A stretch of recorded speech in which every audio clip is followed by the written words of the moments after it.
Une semaine après les débuts de Jacob Fatu à la WWE et au sein de la Bloodline, une cérémonie spéciale était prévue pour le WWE SmackDown du 28 juin 2024 au Madison Square Garden. Et ce que l'on peut dire, c'est qu'il s'est passé énormément de choses. Que s'est-il passé précisément au sein de la Bloodline? Et tout le monde, c'est Nocash34, j'espère que vous allez tous très bien. Écoutez, pour ma part, ça va nickel. Et aujourd'hui, comme vu au titre à l'intro de cette vidéo, on va donc parler de la Bloodline et du dernier segment qui était donc organisé par la WWE à WWE SmackDown au Madison Square Garden. Et du coup, c'était un segment assez spécial puisque c'était un petit peu une cérémonie. Et comme on pouvait vraiment s'en douter, il s'est quand même passé pas mal de choses et on a eu quand même pas mal de rebondissements. Et en effet, il est vrai que depuis WrestleMania 40, lorsque Roman Reigns a perdu contre Cody Rhodes, la Bloodline est le théâtre de rebondissements hebdomadaires.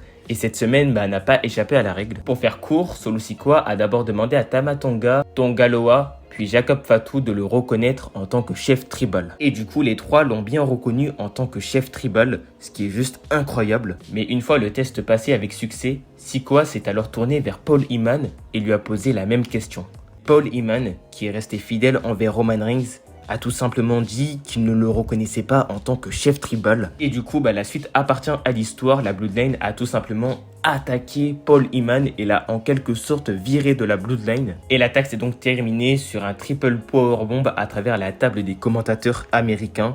Et le segment était juste incroyable. Il faut vraiment parler de l'acting justement de Paul Heyman qui lui a été incroyable aussi puisque selon ce que j'ai vu sur les réseaux sociaux, il avait passé une nuit sans dormir pour justement que ça soit un petit peu plus réaliste. Et là très clairement, on a vu sur son expression faciale qu'il était fatigué, qu'il était épuisé et qu'il était même apeuré de ce que la Bloodline pouvait lui faire. Et malheureusement, on peut voir que ça lui a coûté très cher. Mais maintenant, quelle suite pour la Bloodline et surtout quelle suite pour Paul Heyman? Alors moi déjà, je pense que Paul Heyman, on va pas le revoir d'ici tôt. Voilà, il s'est fait vraiment attaquer par la Bloodline.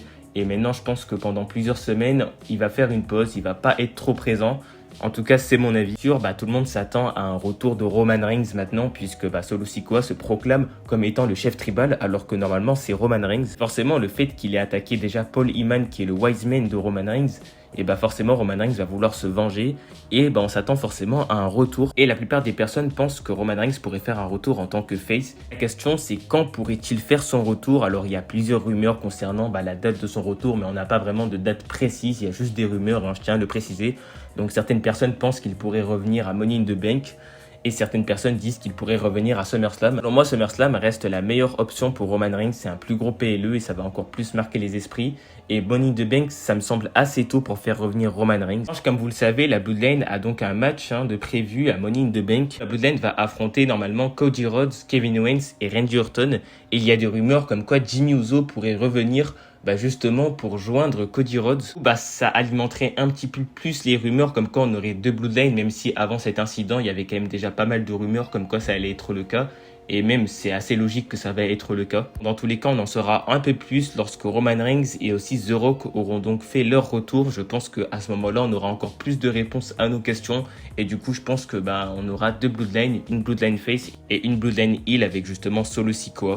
En bref, pour être un peu plus précis concernant le retour de Roman Reigns, les rumeurs penchent plus vers un retour lors de SummerSlam 2024. Et en tout cas, la WWE semble préparer le terrain pour le retour de Roman Reigns. Je reviens au montage pour vous préciser que l'ancien manager a donc dit justement à propos de la WWE qu'elle préparait un petit peu le terrain concernant le retour de Roman Reigns.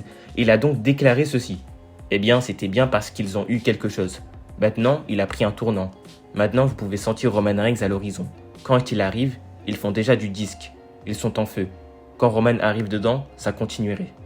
Mais voilà, je trouve que c'est vraiment intéressant ce que la WWE est en train de faire avec la Bloodline. Voilà, la Bloodline qui est une storyline qui dure depuis maintenant plusieurs années, depuis 2020 pour être plus précis. Et là, ils sont encore en train de continuer. Selon moi, il y a encore moyen de continuer sur le long terme. Et c'est ça qui est intéressant avec cette storyline. Notamment lorsque, comme je l'ai dit, il y aura Roman Reigns et The Rock qui vont revenir. Là, pour le moment, on a plus la nouvelle Bloodline qui se forme. Et c'est vraiment très intéressant, elles sont vraiment en train de prendre de la crédibilité et je trouve que cette attaque sur Paul Heyman a été la meilleure décision. Ça rajoute vraiment de la hit à ce clan justement. Ça permet encore plus de les crédibiliser puisque selon certains fans, ils n'étaient pas totalement crédibles. Mais avec Solo Sikoa qui a osé dire que c'est lui maintenant le chef tribal, on peut vraiment se dire que il a du cran. Et vraiment, dans les prochaines semaines, ça risque d'être explosif lorsque Roman Reigns et même The Rock feront donc leur retour. Maintenant, c'est à vous. N'hésitez pas vous aussi à me donner votre avis dans les commentaires concernant cette storyline de la Bloodline et concernant ce segment précis. En tout cas, j'espère que cette courte vidéo vous aura plu. N'hésitez pas à vous abonner, à liker, à activer la cloche de notification. On se retrouve prochainement pour une toute nouvelle vidéo. Ciao tout le monde.